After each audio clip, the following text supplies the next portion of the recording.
Have you ever looked up at the stars and, wondered about those constellations you hear about all the time? What are they really? Mhm. Today, we're doing a deep dive into the science and maybe some surprising facts behind the 12 zodiac constellations. And let's be Yeah. super clear right up front. This isn't about horoscopes. Not at all. It's about the actual stars, the huge distances, the planets involved, the real cosmic stuff. Exactly. Our mission today is really to sort of sift through the details for you. We're looking at the main stars for each one, how incredibly far away they are, and maybe which planets you might often see nearby or that are traditionally linked to them. The idea is to give you a shortcut, really, to understanding these celestial landmarks that feel familiar but are maybe misunderstood. We're stripping away the myths to see the astronomy. Right, so by the end of this, you won't just know the names, but you'll have some solid facts about these stellar neighbors. It might even change how you look at the night sky. Okay, let's unpack this. So we're going to basically tour through all 12. We'll go in order, by their calendar dates. For each one, we'll cover the rough dates, the main star or stars, how far away they are in light years. And just a reminder, a light year is the distance light travels in a year. It's immense. It's truly vast, yeah. We'll also touch on planets often seen nearby or ones historically tied to them, and any sort of cool, unique facts. Let's kick off with Aries, the ram. Dates are generally March 21st to April 19th. Its main star, that's Hamal. It's about 66 light years from us. Planet-wise, you often hear Mars associated with it. That's the traditional ruler. Again, symbolic, not like a direct gravitational thing. Right, it's a historical link. And sometimes Mercury or Venus might pass through.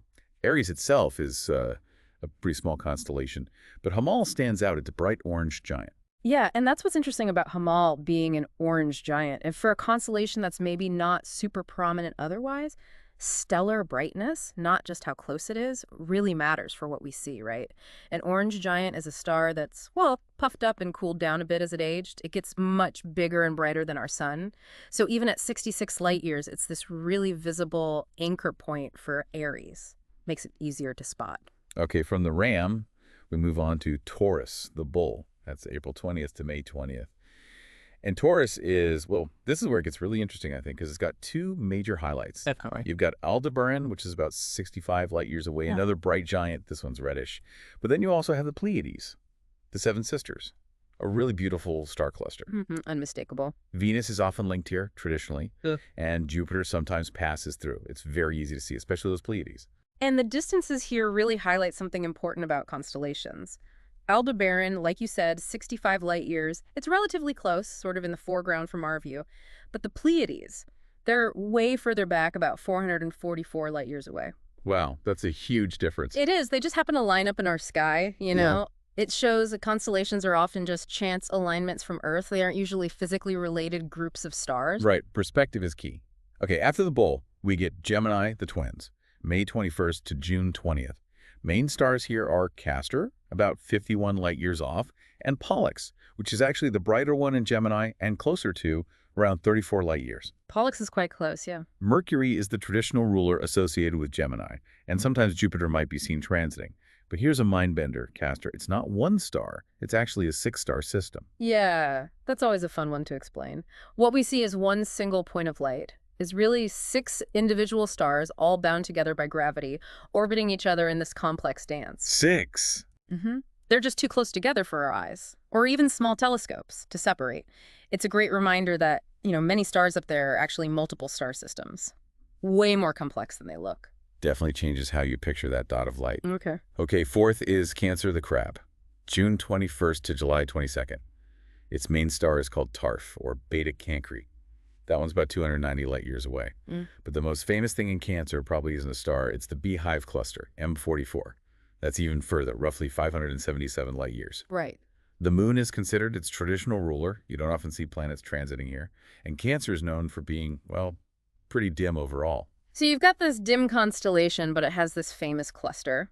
How does that work for someone looking up? Yeah, what does that mean practically? It means the stars that trace out the crab shape, they're faint, hard to see without good conditions or maybe binoculars. But the Beehive cluster, M44, it stands out. Even to the naked eye, it looks like a faint, fuzzy patch. It's a beautiful, open cluster of stars, much easier to spot than the crab itself. So M44 is really the main attraction in that patch of sky. Ah, okay, so the cluster steals the show from the constellation itself. How much? Yeah. Next up, Leo, the lion. July 23rd to August 22nd. Main stars. Mhm. Regulus, about 79 light years away, and nebula, which is much closer, only about 36 light years. Quite a difference there, too. The sun is Leo's traditional ruler. You might also catch Venus or Mars passing through. And Regulus, like Castor, is not just one star either. It's a blue-white multiple star system. Exactly. So we see this pattern again, right? Castor, now Regulus. What appears as a single bright point is actually multiple stars orbiting each other. Regulus has at least 4 components we know of. It just reinforces that idea of hidden complexity in the night sky. These stellar systems are often intricate dances. Fascinating. Okay. Okay, we're halfway through. After the Lion, we looked at Virgo, the maiden, August 23rd to September 22nd. Its brightest star is Spica, quite a bit further out at around 250 light years. Mercury is the traditional ruler here, and astrologically, Mercury often appears to go retrograde while in Virgo. Virgo's a really big constellation, takes up a lot of sky. And Spica itself, it's a blue giant binary. Yeah, Virgo being so large is significant. It means it covers a huge area where astronomers can find lots of other things, especially galaxies. The Virgo cluster of galaxies is in that direction. Oh, okay. And Spica being a blue giant binary, well, that means it's 2 massive, very hot, very bright blue stars orbiting each other closely. That combined light is what makes Spica shine so brightly. Even from 250 light years away, it's intrinsically very luminous. Got it. 2 stars burning bright. Next, constellation number 7, Libra, the scales. September 23rd to October 22nd. It has 2 main stars with interesting names. Zumanel Janubi, about 77 light years away. Try saying that 3 times fast. Huh, right. And Zubena Shamali, which is further, around 185 light years. Venus is the traditional ruler. Sometimes you might spot Jupiter too. And here's a really neat fact. Libra is the only sign in the zodiac that's an inanimate object. Not an animal, not a person. Yeah, that's actually quite unique when you think about it. If you look at the whole set, ram, bull, twins, crab, lion, maiden, then scales. Then you go back to creatures, scorpion, archer, sea goat, water bearer, fish. Libra stands out. The scales represent balance, justice. It's an abstract concept given form among all the living beings. Makes it pretty special in the lineup. It really does. Okay, from balance to something maybe less balanced. Scorpio, the scorpion, October 23rd to November 21st. And its main star is a showstopper. Antares, it's a red supergiant way out there at about 550 light years. Antares is incredible. Pluto and Mars are considered its rulers traditionally. You might see Saturn or Jupiter nearby sometimes.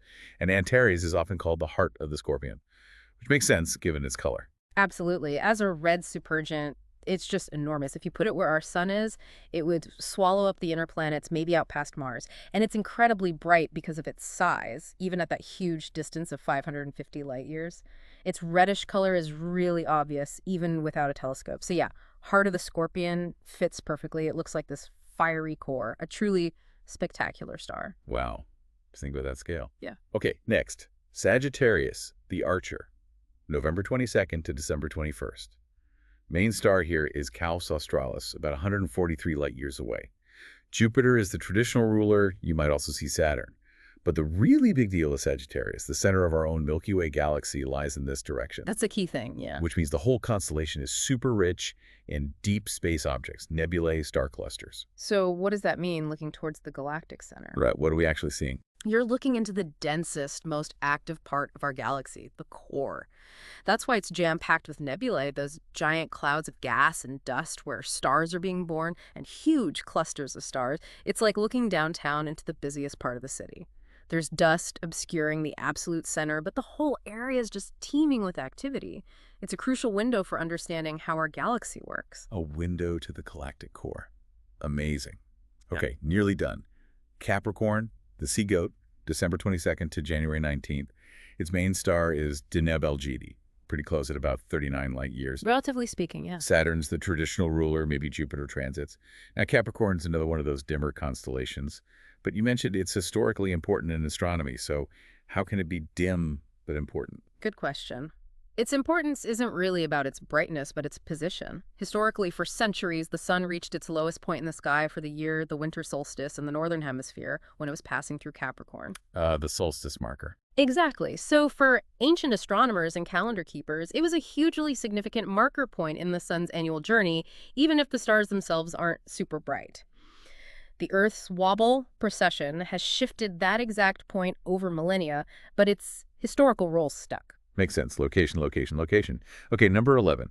Aquarius, the water bearer, January 20th to February 18th, main star, subtle suit, way out there again, about 540 light years. Now here we get that modern versus traditional ruler thing. Uranus is the modern ruler, Saturn the traditional. Right. And Aquarius is known for being rich in faint stars and nebulae, kind of like Sagittarius, but maybe less dramatic. Yeah, and this modern versus traditional ruler thing you mentioned for Aquarius, and it comes up for Pisces next too, it directly reflects discoveries in astronomy, doesn't it? Yeah, so. Well, Saturn was one of the planets known since antiquity, visible to the naked eye, so it was the traditional ruler.